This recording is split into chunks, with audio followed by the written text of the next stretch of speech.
I like your avatar, Daniel. It looks quite young. Yeah. Go. I think your avatar is about 20 years younger than you. That's not very nice. That's not very nice. Speaking of time, age and years, how'd you like that thing I sent you about Peyton and Brady and Drew Brees? Yeah, 26 years, 1997. Yeah, so for everyone that doesn't know what we're talking about, 1997 was the last time that Drew Brees, Tom Brady, or Peyton Manning were not starting in the NFL in week one. That's a lifetime. It's kind of like the run that AP Racing fantasy football owners have had. I believe Oh, our champion from our Division One last year is on this call right now, and our champion from Division Two is on this call already right now. Hi, already. Andy. Hi, Daniel. So weird that we won. So people might think it's rigged, but we actually really enjoy fantasy football. So we enjoy schooling you guys, and we're not Yeah, about it, you know? it's a lot of contention in the Potts Brienza household. Lots of kids crying because we Yes. take advantage of them and help them. Yes, Yeah, we help their team yeah, by duping them into giving us their best players. yep, exactly. We'll stop doing that though. We did last year. It was it upset someone in my house quite a lot that Yeah, there was collusion happening. yeah. Which was funny. I'm just gonna make one last comment on this. The person in your household thought there was collusion for the older person in my household to help the younger person, but in Correct. reality, the older person won the entire league. Yep. Mm. I think the older person just got lucky. Hey, you make your own luck in life and in sports, Andy Potts. There you go. Practice what you preach, buddy. I Um, the harder you work, the luckier you get. yes, this is true. All right. It looks like we have a quorum here. I think that's the word for like really official meetings, like if you're in the Senate or the House or an HOA meeting, because those are official too. Yeah, HOAs. Love them. HOAs. We need a quorum. I motion to approve the minutes from our previous meeting. Okay. All right. I think making your own luck is a nice segue into what we want to talk about today. We have a couple of things. I think the meat of the talk today will be about, you know, I know we're approaching championship season, and like how to maximize where you are in your season by, you know, kind of mining your training in the data within it, and what kind of feedback you can look for with your coaches. Daniel, did we want to go over some logistics? Because I know you sent out a email with a ton of info in it. Yeah, I mean, there's so much logistics to do. You want to start with kind of the topic and then go into logistics, just because that's going to take up a bunch of time. Sure. So, Andy, you kind of kicked it off, but do you want me to give you a little extra segue? Yeah.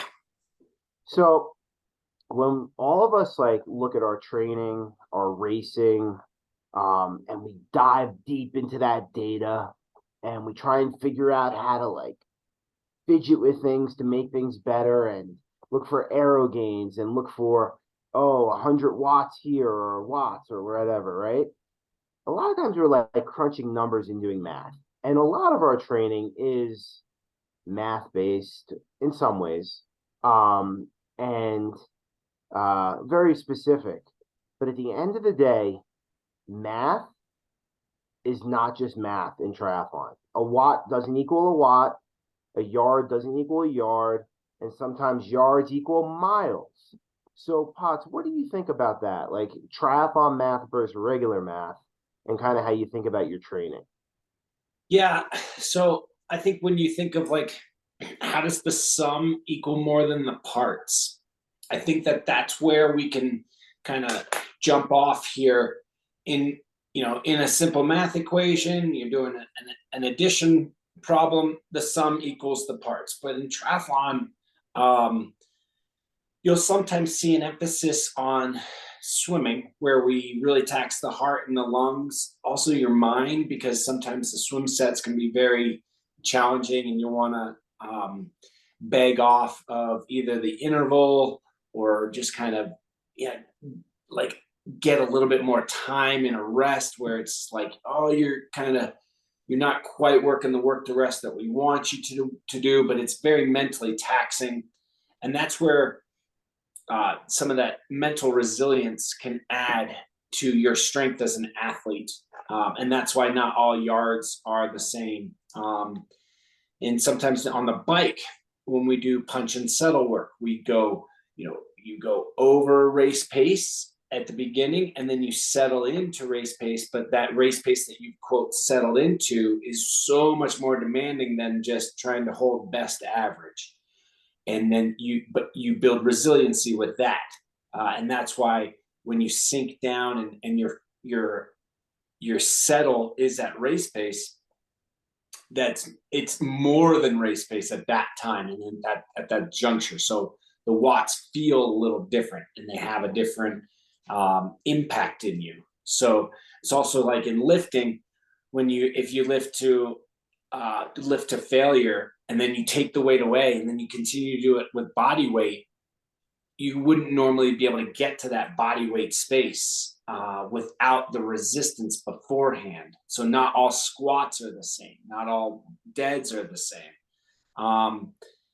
So I think that is something that we really want to hammer home at this point in the year, because we start to get real data hungry and you start to look at your numbers and it's like, oh, my mileage is up, but my average, is it improving? Am I still improving? Well, you stick to the plan and you stick to the path, you are improving, but sometimes the numbers are just hard to see. It does take a little bit of a leap of faith, but we have a good example if you want to use Connor, Daniel. Yeah, sure, absolutely. So, um, we sent out a spotlight last week on Connor, one of our one-on-one athletes, and he's had a lot of success in triathlon, but he's also really come up short for his own goals when it comes to Ironman racing in particular and running. And a lot of people come to us and they're like, "Man, I just can't get this run right. I can't run the pace I want to race. I blow up, right?" And there's a lot that goes into that. Kind of like Andy was saying, like, let's say you want to average 8-minute miles for a marathon, right? You guys all know you can't train 8-minute miles. You have to train 740 miles and 820 miles. You have to train a range of miles because not all miles are the same. And in the race, the demand is different. So your body needs to be able to handle that. And also, you need to be able to keep your body guessing, because once it gets used to a stimulus, it becomes easier and easier. And you have to stimulate in different ways. The other thing that we do a lot, and I think Connor mentioned it in there, and a lot of our athletes mentioned it, he swam so much more than he's ever swam before. And he biked so much more than he's ever biked before. He didn't run that much more. He ran different, right? But he biked and swam so much more, and it helped his run. So I know Lori wants to have a great run in her next Ironman too, right? And a big part of having a great run is, one, building the aerobic system without injury. That's why we swim a lot. And then two, being able to be strong enough when you get to the run, which happens on the bike. And you have to be dynamic on the bike as well. I mean, I think for Connor, I want to say he averaged about 233 watts in Ironman Mount Tremblant, right? Which is pretty good. I think he went right around 5 hours, maybe a little less, but 233. but those watts weren't the same. He had whole sections where he was at 180 watts, 150 watts, and whole sections where he was at 280. And we trained him for that because the course demands variation, right? Like, Karina, you're going to do Jones Beach in about a week or so, and that race is fairly flat, but you'll have headwind and side wind and tailwind. And so you're going to have to be able to manage different watts throughout the day. And that's like really important for when we think about our training. Yeah. So if you can have more resilience in the swim based off of the conditions, and then like how you put forward the first foot of the day, and if you have to overcome some adversity in the swim, the better swimmer you are, the less of a factor it is, and the higher a fuel you can start the bike. Same on the bike.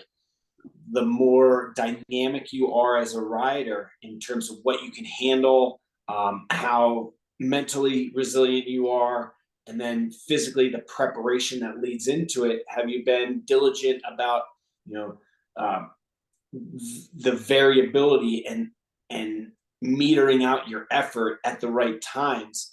What it really helps with is like how you're metabolizing the work, because ultimately, like Daniel said, your body is inherently, I'm not calling you guys lazy, but the human body is lazy. It wants the path of least resistance. So if you keep presenting the same stimulus, your body will get used to it, and it will not promote growth. It just won't grow because the stimulus is too monotone. So that's where you can work on your not just physiological efficiency, but also your metabolic efficiency, and then you get to the run. I was going through some just general guessing numbers the other day, and I figure on a great day in a half Ironman, I'm getting onto my feet with 35% energy. I don't know if that's, I'm not real sure of that. And then on an Ironman, I've had days where I know I've gotten off the bike and I've had 5% energy for a marathon. And then if you're really well prepared and you have a great execution, you can probably bump that number up to 20, 25. What do you think, Daniel? Um, yeah, I mean, I'd say it's a little higher because if you think like your open marathon, Andy, is probably like 215, right? 220. Yep. And your Iron Marathon's 245 to 253, right? So that's Best, about, I can't, best 243. yeah.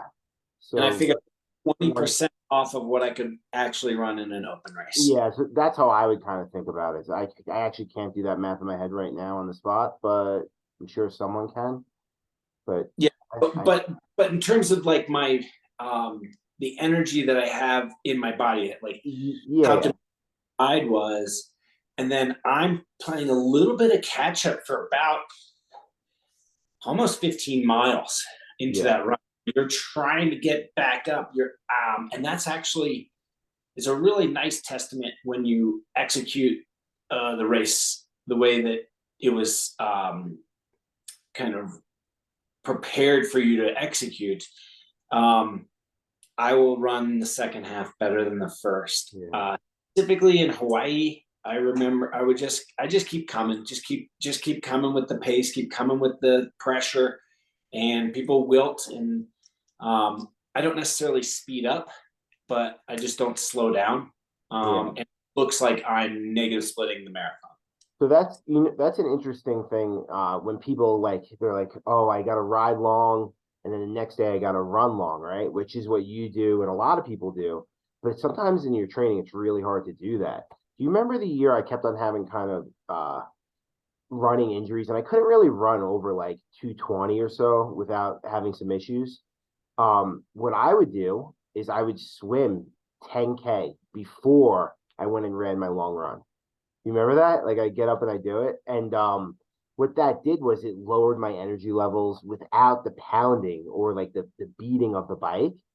And you swim like, and that's like a 240 swim about, right? Give or take 3 hours for me.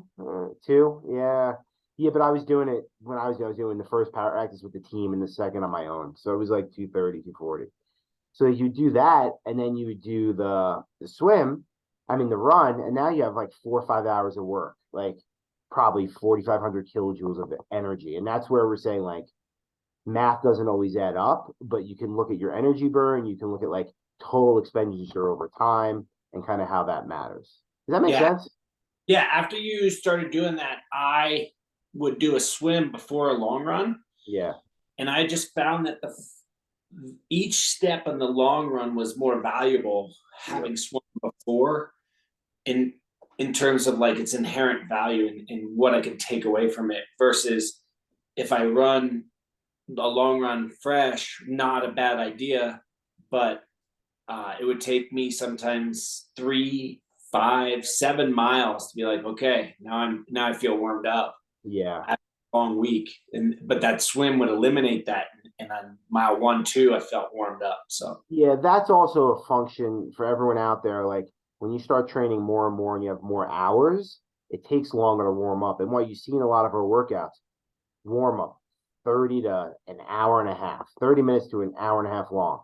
Why the range? Because sometimes it takes that long to warm up and you have to listen to yourself. Sometimes you don't have that time, but you got to do the best you can and give yourself time. I yep, mean, we've talked about that before. Remember those days where like, all right, let's warm up for like 30 minutes, and it'd be like 2.5 hours later, and we're still warming up. And we're like, all right, I guess we could start the main set now. And yeah. it's what your body needs. It takes time. As you start training more and more and you have more hours. I think also the more you train and like the longer distances that you're getting prepared for, you start to do these really small menial things to procrastinate the work at hand. And that's where like these longer warm-ups would come in. It's like, I'm not feeling super like let's go out, do this little out and back first. And you're basically just saying, I'm not giving up on the workout. Just give me 5 minutes here. Give me another 10 minutes. Maybe my things will calm down with my stomach, or my muscles will start to get actually warm. Yeah. Yeah, and when you're fresh, what that equates to is, so if you're fresh and you're not doing as much volume, and you know you have this window of opportunity to race or to train, you'll fill the front end with like sweeping and like, cleaning up the bike, or cleaning something around the house or around your space to make it. I don't know. I'll do a lot of like tidying up, um, to kind of procrastinate the time. Yep. Agreed 100%. All right. So what does this mean? Whether you're racing, I got something else for you here. We're gonna kind of shift a little bit. Is that okay? Andy, unless people have Yeah, questions. Whether you're racing in Finland, which just happened, in Nice, which is an amazing course, or in Kona or in Jones Beach or anywhere in the next couple of weeks, Montauk, this is your championship race, right?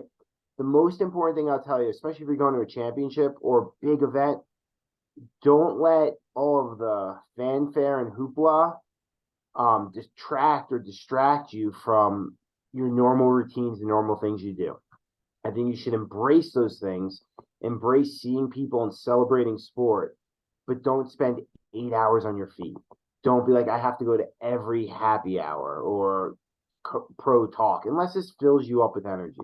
Be smart about kind of how you meter your energy during the day, the week leading up to it. Fair? yeah. No, I mean, I turn that just noise. yeah. I mean, I remember every year in Kona, we go to a normal Ironman, and Andy, you'd probably have like one appearance or maybe like one thing you'd have to go to. In Kona, 2 days before the race, it'd be stacked from 8 a.m. until 5 p.m.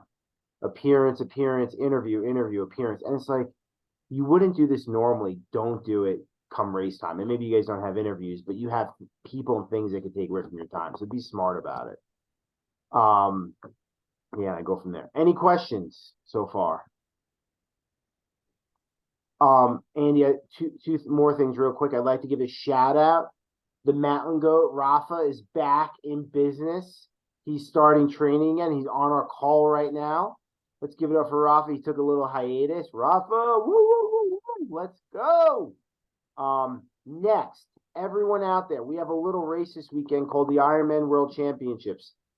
Nice edition. No, it's nice. But it is super nice. If you guys want to win some AP racing gear, go in the comments and throw in who your podium is for the men's race. If you get it, we'll pick a random winner out of the people that got it right, and we'll send you some gear. So just throw them in the comments as well as with your questions.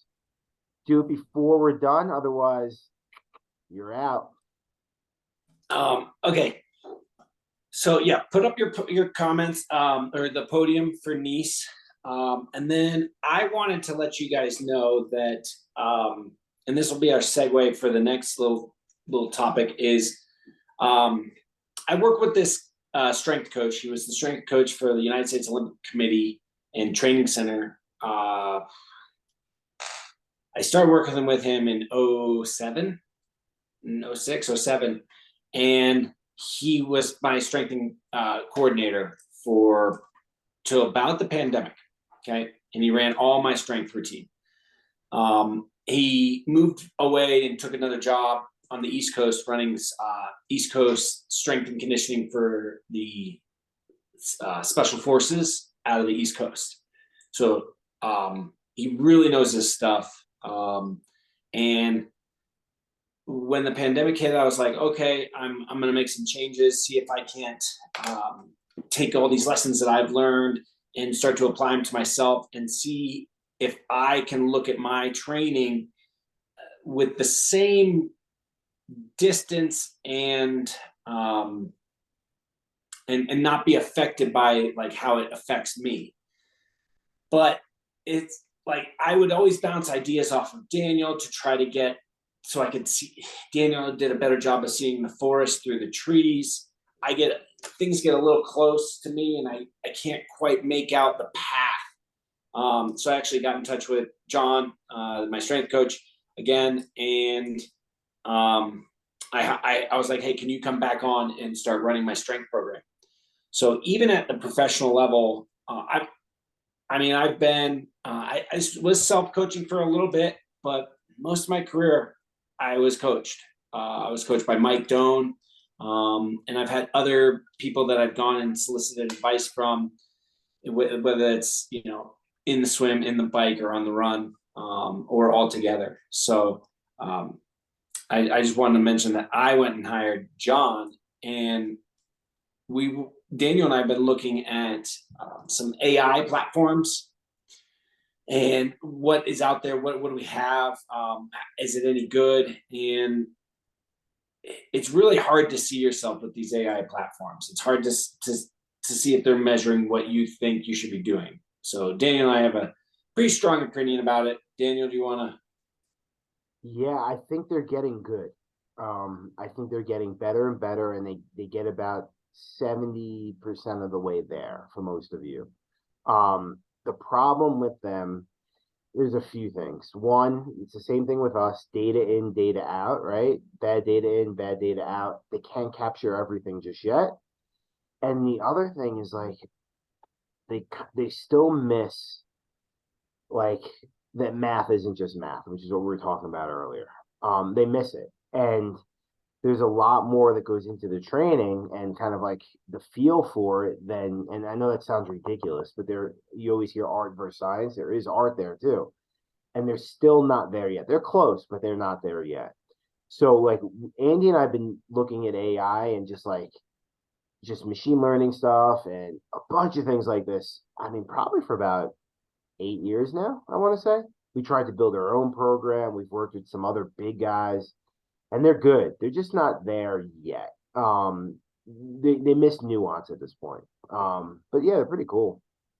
But I think the bigger thing that Andy kind of alluded to is like whether you're on your podium, Karina, Jan, Magnus, or Joe Skipper, or Andy Potts, or Karina Parr, or Wendy.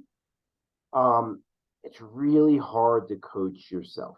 It's really hard to know what you don't know, and see the things that like are difficult when they're this close to you, right? So, if you guys want help, you got to let us know. If you need something different than what you have now, you got to let us know. If it's like, oh, I want it, but it's a money thing, just let us know. We're not a charity organization, but we try to act like one. So we're willing to help people because we want everyone to get the most out of themselves. So, couple things real quick. I guess that's kind of a logistics things pot, right? Yeah. We are going to start maybe bringing in Andy's strength coach to doing more work with you guys if you'd like it. The other thing is we've been talking and working with um, a sports site guy for a while now, kind of like testing him out and working with him on the side. And so, like with AP Racing, what we're thinking now, and we've been thinking for a long time, is like holistic solutions. We have your triathlon training, physical. We have like your nutrition side and kind of like whole wellness with Inside Tracker. We have our race nutrition stuff with Infinite. We have different vitamin supplement people to help us out as well for longevity and things like that. We have recovery.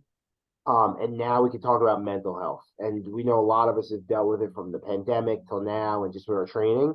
So be on the lookout. We're going to start adding that in for you guys as well as an extra layer of support. I mean, I think Andy and I do a good job listening to everything and giving you guys words of wisdom. But it's not our specialty. So we're going to offer that up for anyone that might need it. Really good, like what the mind believes and thinks, the body can achieve, simple saying that we've heard forever.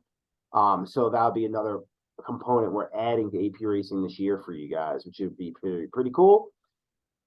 The other thing is if you are not currently being coached one-on-one with us or Potsets Plus, and you would like to be, if you sign up before October 1st, we will give you 1 month free.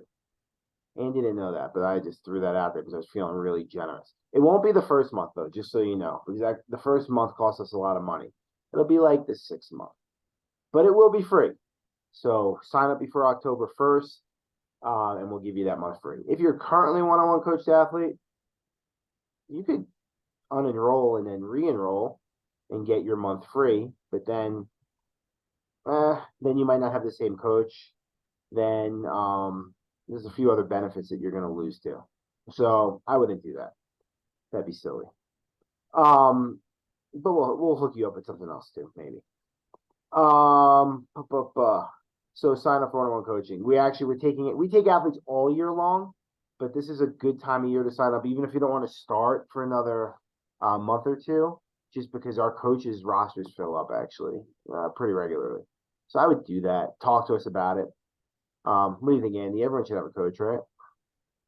I think that really helps. I think some get a little bit of fatigue with juggling so many things, and this is also why if you work with someone who understands that your pursuit in triathlon needs to fit into your life is really important. Also, the fact that it is a feedback loop that really makes our coaching work and click. The fact that it's a two-way street and not just a dictator saying, do this. We can learn a lot from you guys in terms of your data and your numbers, but there's a personality and there's a person behind those numbers with wants and desires and likes and dislikes and obligations. And so all those things need to be taken into account to help you reach your best. And that's where an awesome coach goes a really long way. So. Yeah. All right, Potts, I want to get into some logistics stuff. It's going to take some time, but before that, who's on your podium for this weekend? Okay, so I'm going to pull this up. It looks like people think that Jan Frodeno is good at triathlon. I have experience of racing Jan. He's very good at triathlon. I have this. Oh, you know what I should do? I'll pull up. Oh, okay, you do this, and I'll pull up a picture I have with me and Jan Yeah. and it'll be real cool. And I'll tell you a quick story at the end. Okay. Uh, so I don't think Sam Laidlow is going to get on the podium. Um, I think Jan will. I don't think Magnus will. The kicker with this course is so on the men's professional side, it's about 3 hours to 3.25 hours of riding, which is different than Hawaii, which is 4 to 4.25 hours of riding. So you're taking away almost a full 60 minutes of pedaling and like pushing, because it's not riding, but there's about an hour descent. So what you have to do is you push for basically 4.5 hours versus 5.5 hours in no wait. It's about 5 hours in Hawaii. It's about 4:15 here.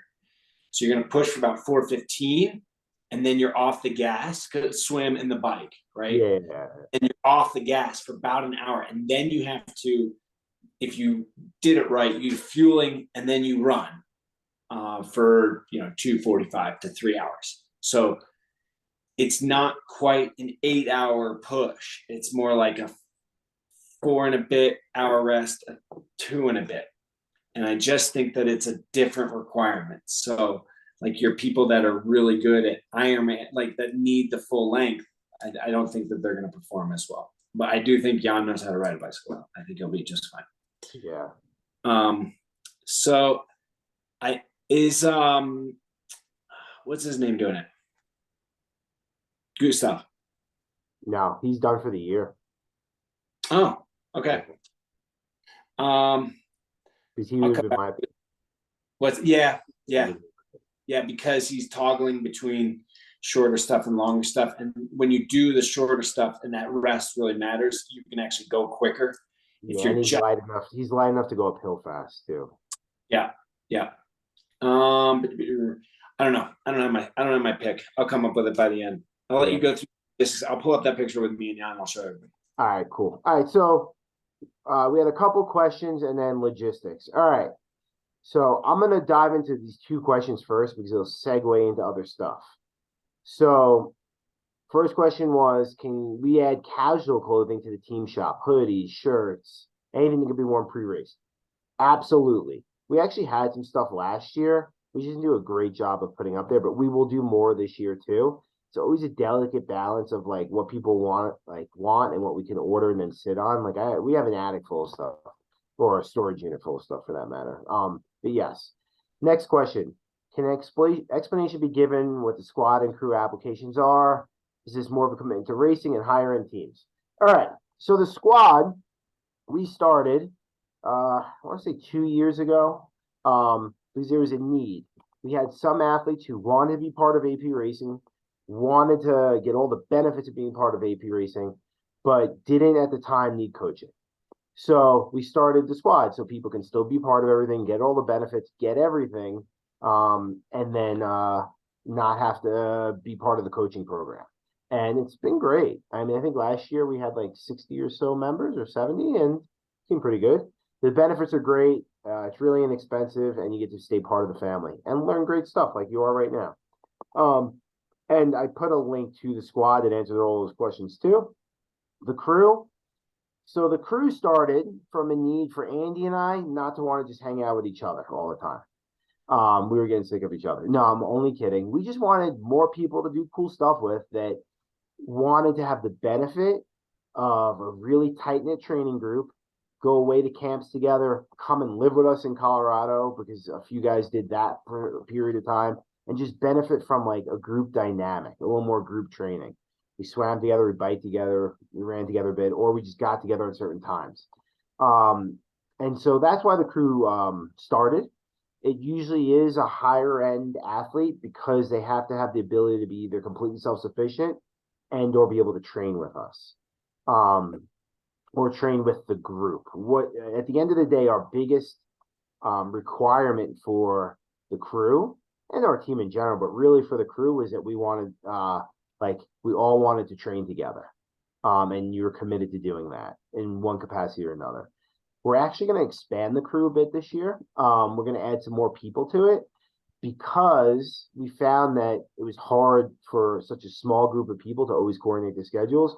More people, more opportunity to do things, which is pretty cool.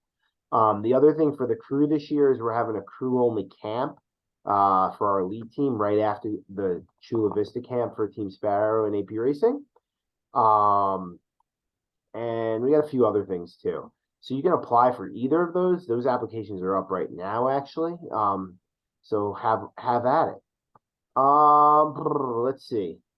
All right. So some big things besides the crew and the squad applications opening up. If you were on the squad, you don't have to reapply. You're good to go. We'll announce that first round of athletes on October 10th. Right now, if you see behind me, I don't know if you can see me or you're looking at Andy. I can't really tell what you guys are looking at. What are you looking at? Someone tell me. Are you looking at Andy? Lori, who are you looking at? Daniel, I'm looking at you. Oh, sweet. Awesome. So if you look behind me right now, you'll see, oh, swim and ski camp.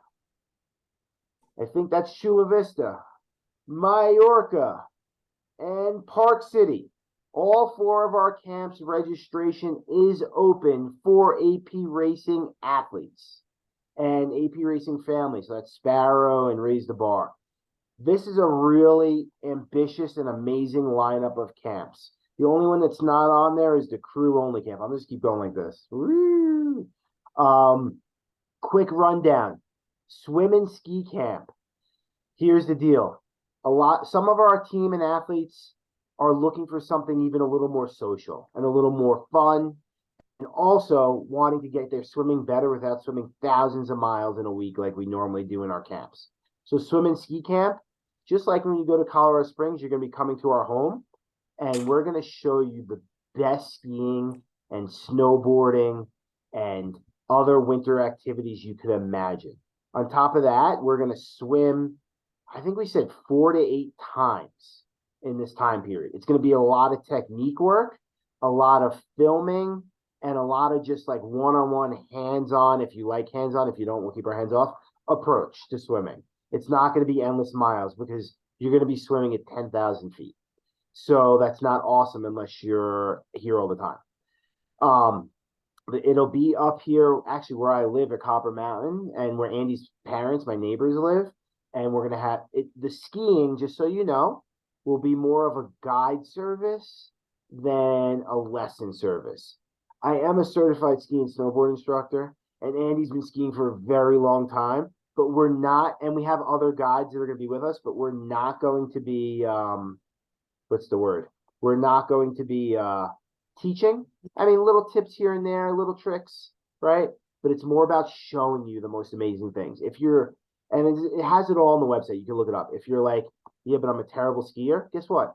1, you don't have to ski. No problem. You can do whatever you want or snowboard. We have other activities. 2, we can get you lessons and they'll be real cheap. The coolest thing about this camp is it's so cheap. Like Karina, if you were to go skiing for a weekend, it's 4 days, potentially 5 days, right? Normal. Lift tickets, lodging, rentals, lessons. How much is it going to cost you? What do you think? What? 1,500. Yeah, minimum. Because lift tickets are like $180 a day here at Copper Mountain. They're expensive. A whole trip, including lodging, minus food, is about $1,100-$1,200. You'll see it on the website. Yeah. And then like a lot of other freebies. The other thing we're going to do, and you'll see this on the site too, is like we get a group of people that like love to cross country ski or want to go uphill snowshoeing or skinning or anything like that, or do some side country or back country stuff. We can set that up. No problem. So it's going to be cool. We'll figure all that stuff out based on who's coming and when and the ability level. But don't be scared if you don't want to ski. You can go to happy hour all day and hang out in the lodge and then swim and ski or go snowshoeing. Or we'll go ski and we're going to swim like twice a day too. Social plus some really good swim stuff. Sound good? Word. Next, Chula Vista. Bread and butter. This is like our second favorite camp besides Colorado Springs. February 1st to the 6th. I think that's the dates. This camp's going to be awesome for all the Spaero people out there. This is your camp for the year too, like your main one.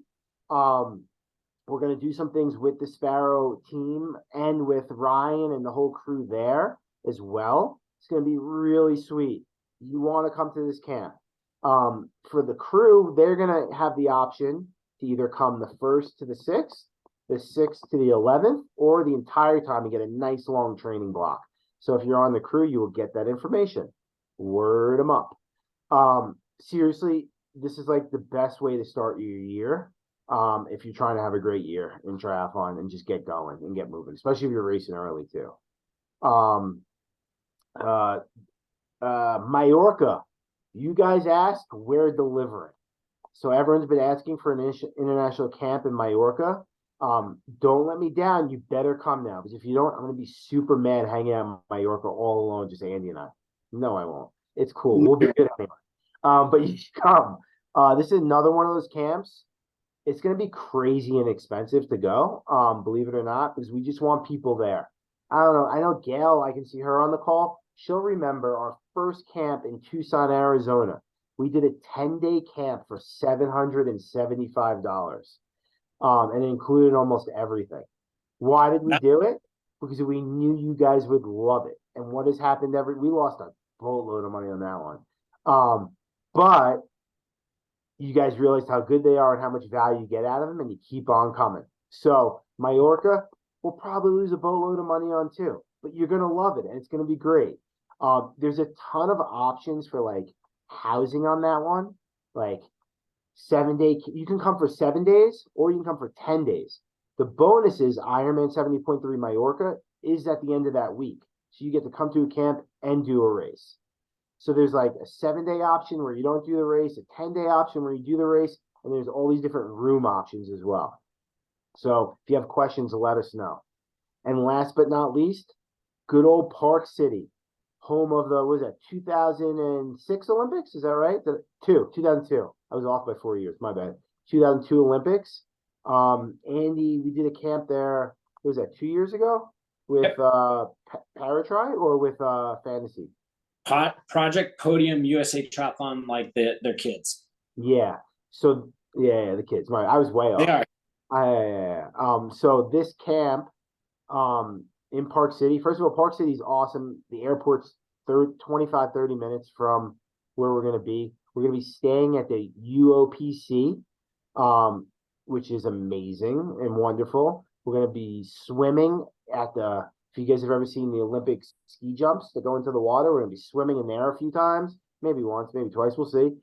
And it's a lot like our Colorado Springs camp if you've been there, except you could ride to every ride more or less, and it's a little more convenient. And some pretty awesome terrain. So sign up. Here's the deal. It's just so you guys know, because don't ask us later. From now until I think October 15th, it's priority registration for you guys. Only AP Racing Spaero RTB athletes can register. And it's the cheapest price only for you guys. Once we open up to general public, the price goes up, and that's that. So register now before the price goes up or before we sell out. Any questions on the camps from anyone? So just the family pricing, and I know Daniel, you and I had some text conversations. Is that going to be coming or? Yeah, so I'll get that to you. I'm actually waiting on that right now. So Okay. Wendy's asking about Mallorca. Like, let's say you want to come and like your family wants to come, or just your spouse or a friend, and they're not going to train, right? So we actually already have like day trips set up and tours set up for them as well as other optional stuff. And it's pretty much going to be the price of a single person, and then there'll be additional fee for each person that you bring, because like it's all inclusive, the resort we're staying at.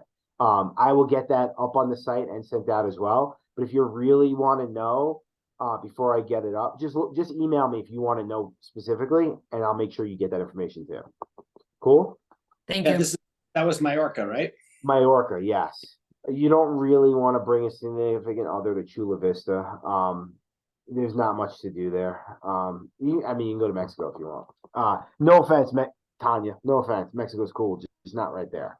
All right. So pretty good lineup of stuff. What else do you need to know about that? I don't know. I sent that email with a bunch of dates. Like we're gonna do a Wahoo order in October. We're gonna have a new team store. Oh, Ironman Arizona. Potts is gonna be there. I might be there too. So if you're racing or visiting, make sure you RSVP so we can do stuff. He's pretty sweet. You had a question, Andy? No, I thought we were going on to the other logistic thing. Okay. Oh, look at you. Can't even see. It's blurry. All right. So Want me to blur it? I can do that. Give me 1 second. I can unblur it. I was just keeping it blurry on purpose. I got you. Hold on. Let me see if this works for me. Ready? Unblur. Unblur. Can I share my screen? I don't know how to do that, but I'll try. I It's, really gotta now figure out. I'm actually trying to make it not blurry, and it is blurry. All right. So There.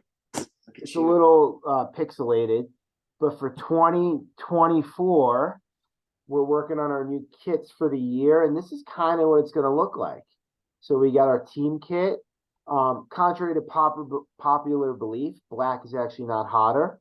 Well, it is hotter, just not hot as in temperature. White will be for the crew, and this will only be a cycling kit.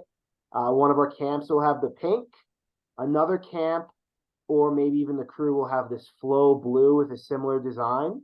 And then we have a championship kit as well, but you don't get to see that till the spring. Just to like keep you guys guessing. What do you think? Say awesome. You want them. Let's go. Wendy wants it. She's like, yes, let's go. Karina's going to buy 2 of everything just in case. Right. All right. So that's going to be our kit setup for the year. I hope you like it because it's awesome. In person, it's even more awesomer. Okay. There you go. There it comes. It's all coming back. All coming back, bro. All coming back. All right. So a couple other team things.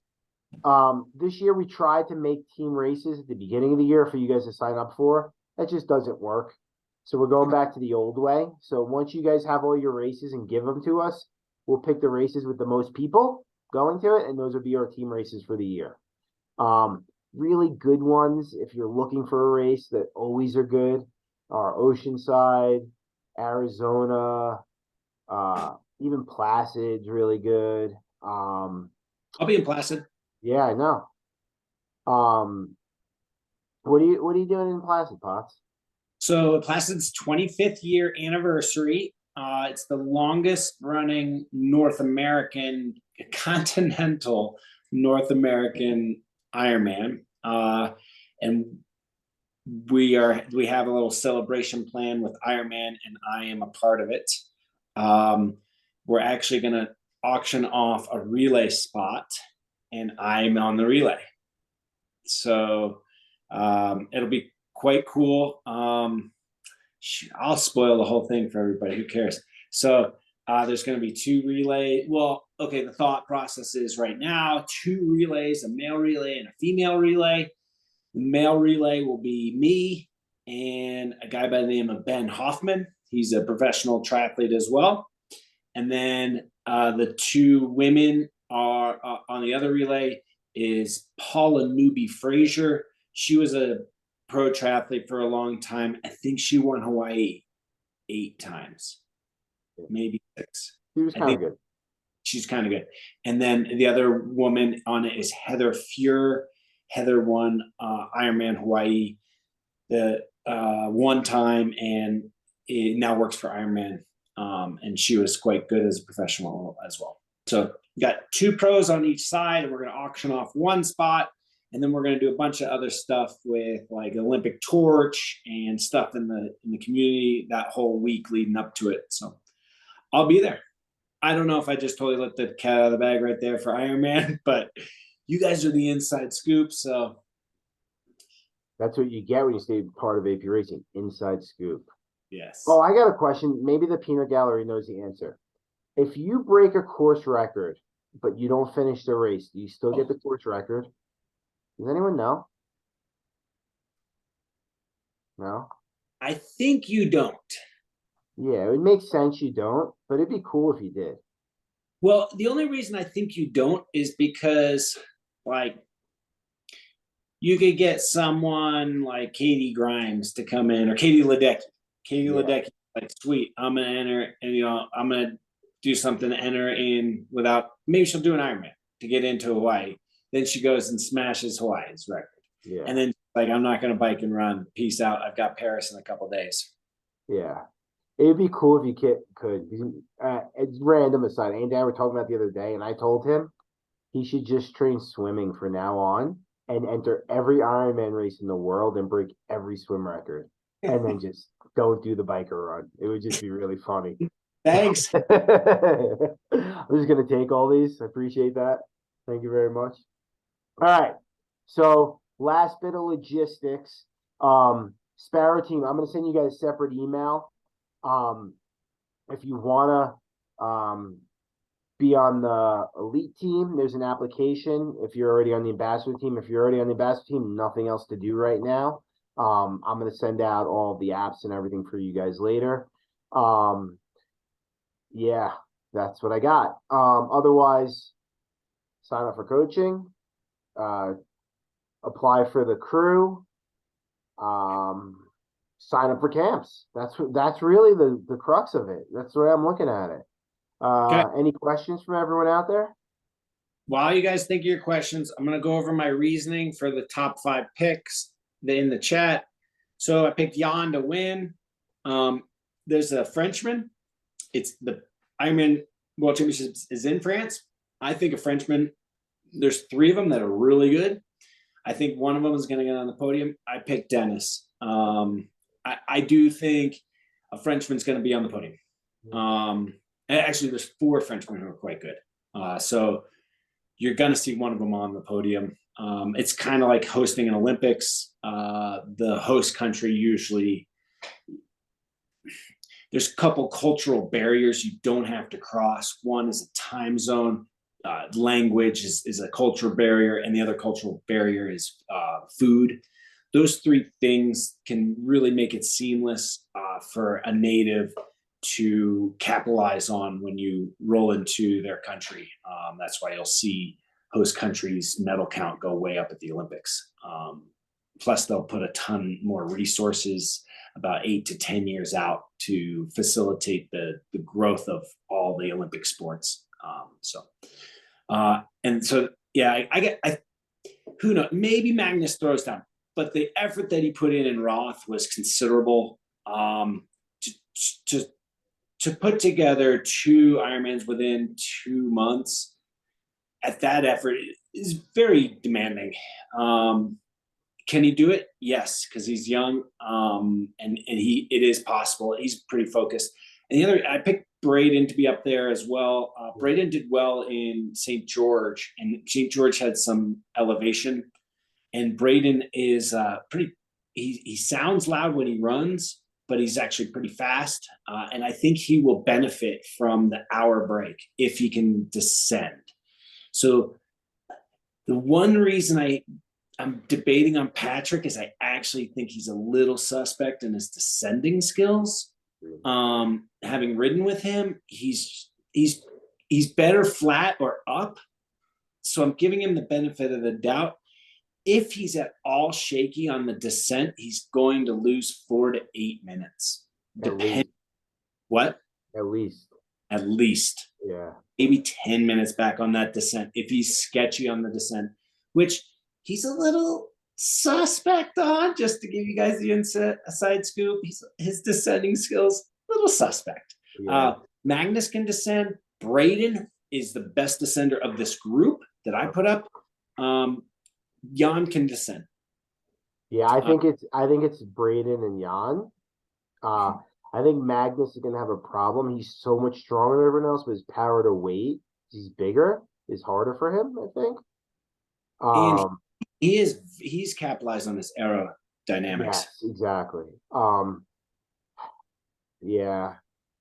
There's someone else I had. Oh, There's one I don't want to say, but I think he might be good, or at least good off the bike.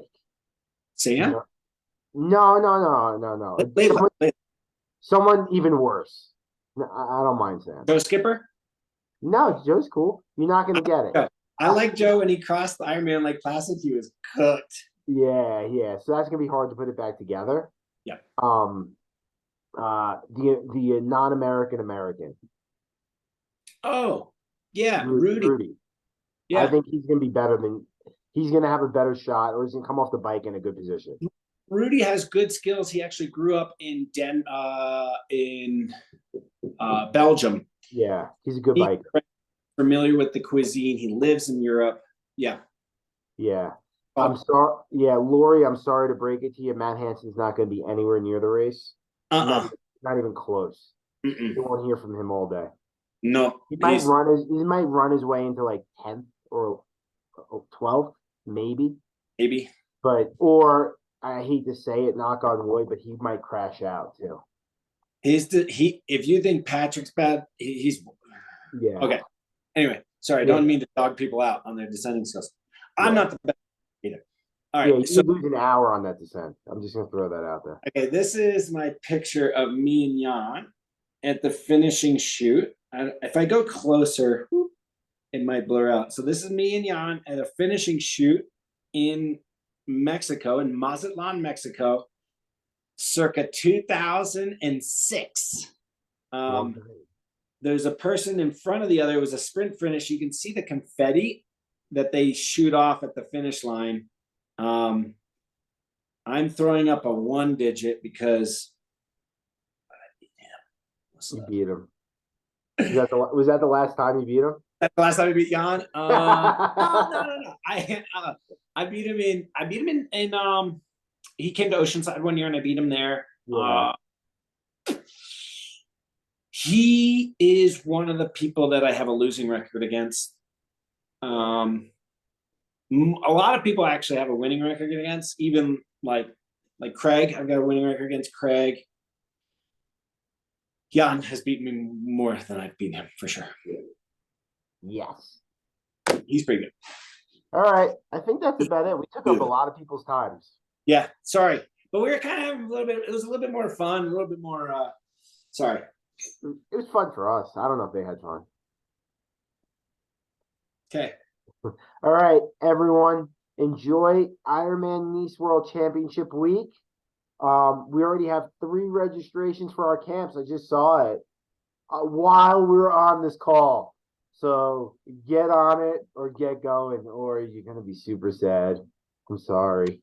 All right, guys. If you have questions, just email us, call us. Let's get things going. All right. Peace. I mean, Two. twos.